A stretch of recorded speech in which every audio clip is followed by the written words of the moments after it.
Give me 1 minute, and I'll make you feel something you never expected. Yeah, we're talking about John Gotti, the man who ran New York like a kingpin and laughed in the face of the FBI. Cameras flashed, reporters shouted, and Gotti walked out of courtrooms with that same slick grin that made him a living legend. But behind all that flash and fame was a man trapped inside a concrete box, betrayed by the people he trusted most, and slowly erased from the world one brutal hour at a time. Everyone had a theory about him. Was it pride, loyalty, fear? What really kept John Gotti silent when every reason in the world screamed for him to talk? He had power, connections, and dirt on everyone from hitmen to judges. One word from him could have set him free, but he never said it. Why? Because for Gotti, silence wasn't just loyalty. It was identity. So tonight, we're pulling back the curtain on the real Teflon Don. From his rise in the underworld to his final days in isolation, this is the untold story of why John Gotti never snitched. To understand why Gotti never broke, you have to start at the peak of his power, when the streets of New York whispered his name with both fear and admiration. John Gotti wasn't born into wealth or privilege. He clawed his way up from the alleys of East New York, surrounded by hustlers, gamblers, and dreamers who didn't live long enough to grow old. From the beginning, he understood one rule: respect isn't given, it's taken. By the early 1980s, Gotti was already making serious moves inside the Gambino crime family, the biggest and most powerful of New York's infamous 5 families. But there was a problem at the top: Paul Castellano, the official boss. Castellano wasn't a man of the streets.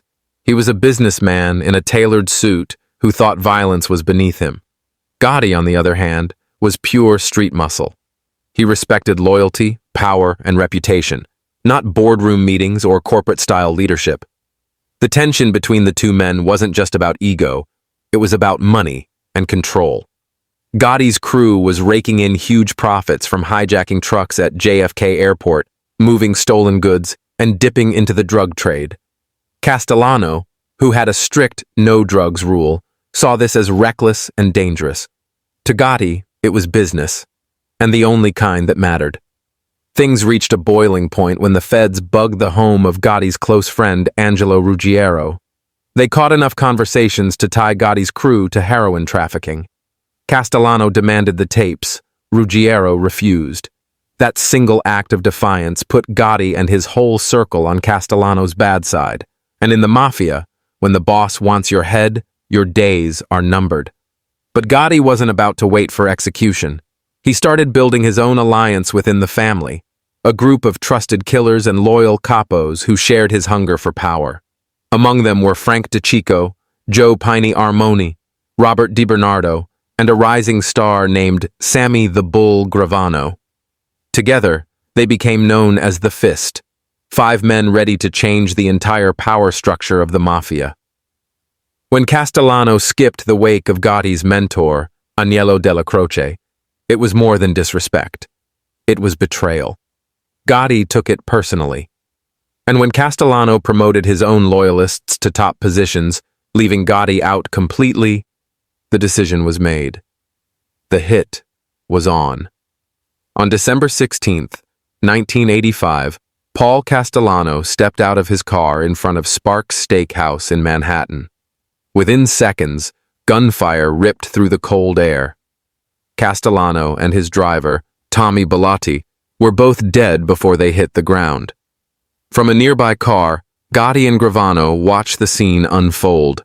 No hesitation, no fear, just the calm satisfaction of a man who had just claimed the throne. A month later, the Gambino capos held a secret meeting, and out of that room, one name came out on top: John Gotti, the new boss, the new face of power. But power always comes with a price. What Gotti didn't know was that this victory, his greatest triumph, was the beginning of the betrayal that would one day destroy him. With Castellano gone, John Gotti had officially become the boss of bosses, the face of the American Mafia. The media crowned him the Teflon Don, a name that stuck because nothing seemed to touch him. Every time the government came at him with indictments, evidence, and witnesses, he walked out smiling like he'd just won the lottery. The world had never seen a mobster like him. Sharp suits, diamond pinky rings, and the swagger of a movie star. He wasn't hiding in the shadows like the old Dons. He was walking out of limousines in front of flashing cameras. To the public, he was a modern outlaw, the man who outsmarted the system. To the FBI, he was a ghost they couldn't pin down. Under Gotti's command, the Gambino family flourished. Millions poured in from gambling, loan sharking, labor rackets, and construction kickbacks. Every business that mattered in New York had Gotti's fingerprints somewhere in the background. His headquarters, the Ravenite Social Club in Little Italy, became more like a royal court than a clubhouse. Soldiers, capos, and associates waited for hours just to get a word with him. Even people outside the mob world admired him. He had charisma, power, and style. But inside that glamour was paranoia building slowly, because in Gotti's world, loyalty never came free. His closest ally was Sammy the Bull Gravano, the underboss who stood beside him during the Castellano hit. Sammy was smart, brutal, and efficient, a man Gotti trusted to handle his dirtiest work. Together, they ruled with a mix of fear and charm. But cracks were already forming. Gotti's love for the spotlight didn't sit well with the old-school members who believed silence was survival. Every interview, every magazine cover, every newspaper headline drew heat from law enforcement. The FBI had failed to trap him before, but now his fame gave them a roadmap. They knew exactly where to look and who to watch. By 1989, surveillance teams were swarming the Ravenite, planting bugs in walls, wires in lamps, and hidden recorders in upstairs apartments. The goal was simple: catch Gotti talking. And eventually, they did. But what they caught wasn't just business, it was betrayal in slow motion. Those tapes revealed Gotti complaining about his underboss, mocking Sammy behind his back, calling him greedy and careless. It was the kind of talk that could break an empire. Then came the day everything fell apart. December 11th, 1990, the FBI stormed the Ravenite.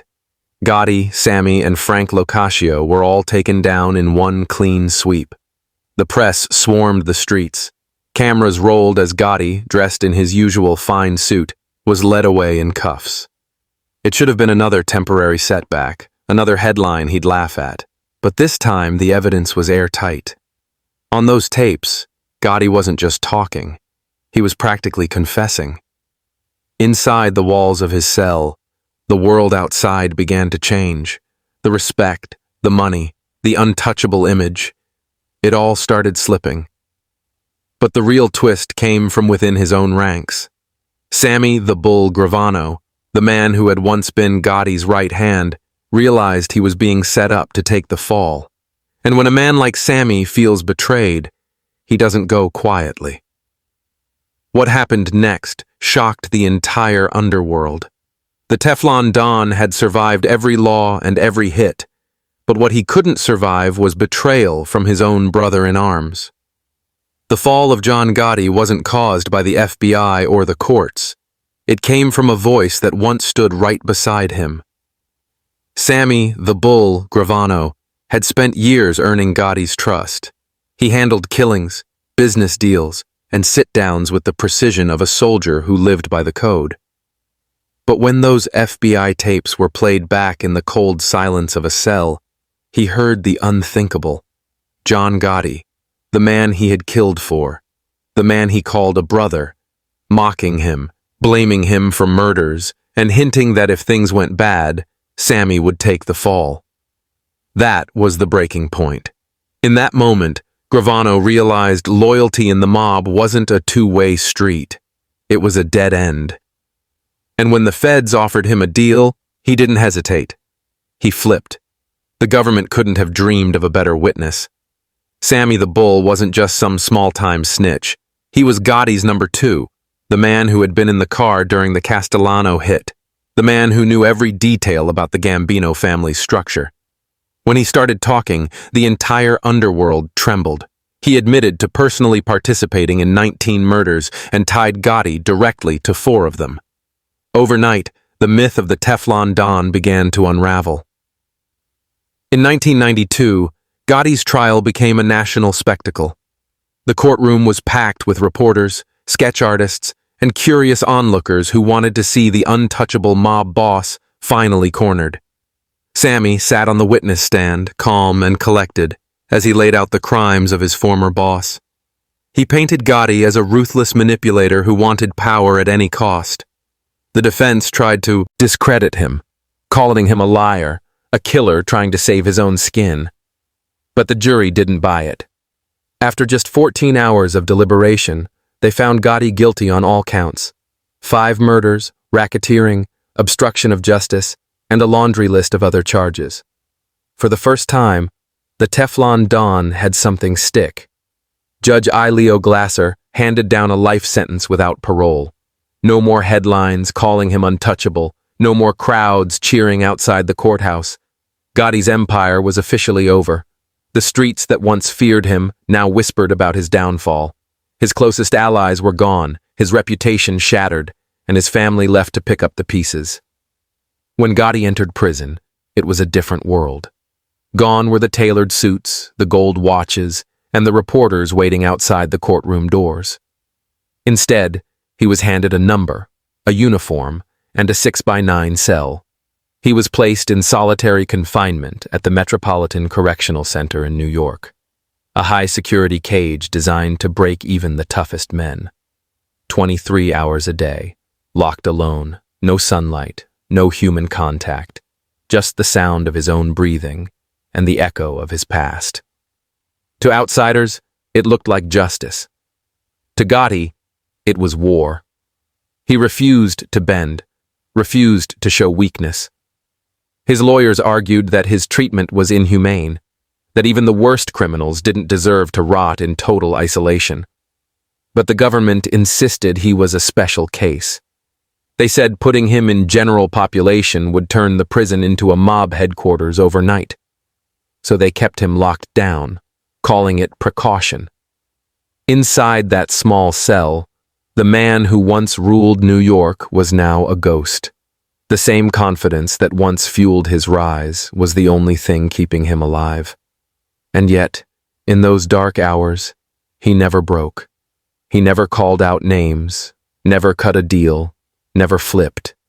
Because for Gotti, silence was the only thing left that he still controlled. They could take his empire, his money, his fame, but they couldn't take that. But what the world didn't see was that the punishment wasn't over. Solitary confinement wasn't just a cell. It was a slow, psychological execution. And for John Gotti, it was only the beginning. In prison, John Gotti faced a reality that no power, no connections, and no charisma could bend. For a man who once dined in silk and gold, the walls of his solitary cell were a brutal equalizer. Every sound echoed. Every minute felt like an hour. The world outside moved on, but Gotti's world was reduced to steel, concrete, and silence. He was locked in for 23 hours a day, allowed 1 hour to walk alone in a small, fenced rooftop cage they called the yard. The same hands that once shook politicians and controlled unions were now cuffed behind his back while guards stared through bulletproof glass. But the system wasn't just punishing him. They were making an example of him. The FBI, the Department of Justice, and the Bureau of Prisons all wanted to make sure that the man who humiliated them for years would never feel power again. They stripped him of every privilege. No visitors without approval, no phone calls longer than 10 minutes, no newspapers, no television. Even his letters were screened word by word. They feared that if Gotti ever got a message out, it could reignite the Gambino empire from inside those walls. So they buried him deeper into the system, into a place inmates nicknamed the Roach Motel. Once you went in, you didn't come out. The physical isolation was harsh, but the psychological torture was worse. The man who once commanded hundreds now had no one to talk to. The silence ate away at him. There were rumors that the prison deliberately scheduled his exercise hours in freezing weather or during storms just to break his spirit. But if that was the plan, it failed. Gotti walked with his head high, chest out, even when he was shackled. He still had that same defiant look, the one that said, "You can cage me, but you can't own me." Inside, other inmates viewed him like a ghost from a legend. Some respected him, others wanted to challenge him, but all knew who he was. Even behind bars, Gotti carried himself like the boss he once was. But power attracts danger, and prison was full of men looking to make a name by testing him. There was one inmate, Walter Johnson, who took that shot. A violent confrontation erupted, and word spread fast. John Gotti had been attacked in his cell. It was another reminder that fame, even in prison, came with a target on your back. Meanwhile, outside those prison walls, his family was falling apart. His son, John Gotti Jr., tried to keep the name alive but soon found himself tangled in his own legal troubles. The empire that once stretched across New York was now nothing but fragments. The money dried up, the soldiers disappeared, and allies turned into informants. For a man like Gotti, losing control of the streets hurt more than any prison sentence. But still, he never flipped. Never once did he sit down with the feds to trade names for freedom.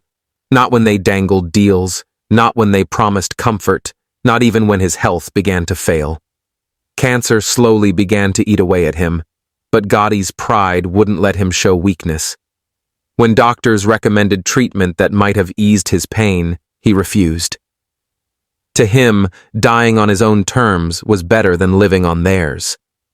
By the late 1990s, his condition had worsened. The once powerful Teflon Don was now frail, battling throat cancer in the medical unit of a federal prison in Missouri. The cameras that once followed his every move were gone. There were no flashy suits, no interviews, no loyal followers lining up to kiss his ring. Just a dying man staring at a gray wall, holding on to the only thing he had left, his silence. For John Gotti, that silence became his legacy. In a world where everyone eventually talked, he never did. Not for money, not for deals, not for revenge. Because for him, snitching wasn't just breaking the code, it was destroying the myth he spent his whole life building. And Gotti would rather die a prisoner than live as a rat. By the time John Gotti's health began to fail completely, the empire he had once ruled was nothing more than a shadow. The streets of New York had changed. The Mafia was no longer the untouchable force it once was, and the FBI was tearing through what remained of its structure. Still, in every corner of Little Italy, old-timers whispered his name with a mix of fear and respect. The Teflon Don. Even his enemies admitted one thing: Gotti never broke. In the final years of his life, Gotti was transferred to the United States Medical Center for Federal Prisoners in Springfield, Missouri. It wasn't freedom, but it was different. A place for inmates dying slowly, where the line between hospital and prison blurred. His cancer had spread to his lungs and jaw, making it hard for him to speak or eat. Guards said he was often seen sitting by his small window, staring at the horizon for hours. Maybe he was thinking about the streets he once ruled, or the family dinners at his Queens mansion, or the men who once swore loyalty and later betrayed him. Those who visited him, mostly family, said he never complained. He wore his pain like armor. When doctors offered him more treatment, he refused. He said, "I lived like a man. I'll die like one." That was Gotti, proud to the end. Even when his voice weakened, his presence filled the room. He still had that stare, sharp and commanding, the kind that made people lower their eyes. His final months were quiet. No interviews, no last confessions, no plea deals. The FBI still hoped he might break, even on his deathbed. But John Gotti died as he lived, defiant. On June 10th, 2002, the Teflon Don took his last breath at age 61.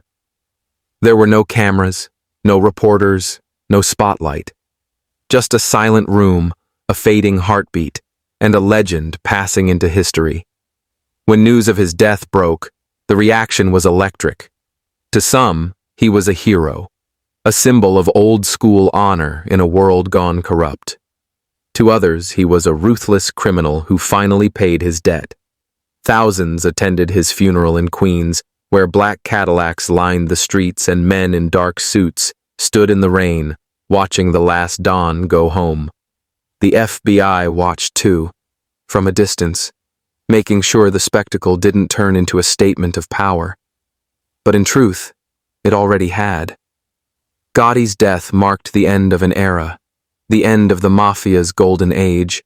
Even after his death, the debate never stopped. Why didn't he talk? Why didn't he save himself when he had every reason to? Maybe it wasn't loyalty to the Mafia. Maybe it was loyalty to his own myth. Gotti built his reputation on fear, pride, and control. To talk would have shattered that completely. In his mind, a rat wasn't just someone who betrayed others. It was someone who betrayed himself. Decades later, that silence is still what people remember. Not the crimes, not the trials, not even the power. It's the fact that when everyone else folded, John Gotti didn't. He took the code of the streets, Omerta, and lived it until his last breath. That's why the legend of the Teflon Don refuses to die. In a world built on betrayal, John Gotti's silence became his most powerful weapon. It made him untouchable in life and immortal in death. And that's the truth about why John Gotti never snitched.